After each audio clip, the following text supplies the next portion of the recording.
যারা Sherebangla medical college হাসপাতাল থেকে বিভিন্নভাবে ভোগান্তির শিকার বা হয়রানির শিকার হয়েছে।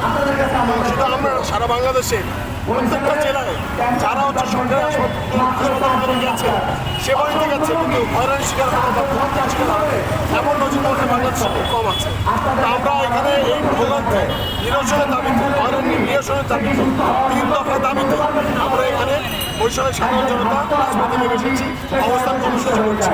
আমাদের 3টা দাবি হচ্ছে শেরেবাংলা মেডিকেল কলেজ হাসপাতাল সহ বাংলাদেশের সকল সরকারি হাসপাতালগুলোর অবকাঠামোগত উন্নয়ন, পর্যাপ্ত দক্ষ জনবল নিয়োগ, আধুনিক যন্ত্রপাতি ও ওষুধ সরবরাহ সহ সর্বসাধারণের জন্য সুচিকিৎসা নিশ্চিত করতে হবে।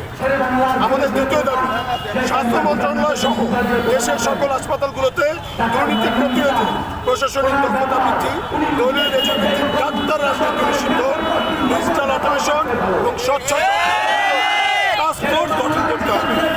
আমাদের তৃতীয় দাবি, স্বাস্থ্য খাত সংস্কার কমিশনকে জনগণের ভোগান্তির কথা শুনে তদন্ত সাপেক্ষে পুনরায় সুপারিশ, সিদ্ধান্ত গ্রহণ ও বাস্তবায়নে জোরদার পদক্ষেপ গ্রহণ করতে হবে। আমাদের 3 দফা দাবি যতক্ষণ পর্যন্ত বাস্তবায়ন না হচ্ছে, আমরা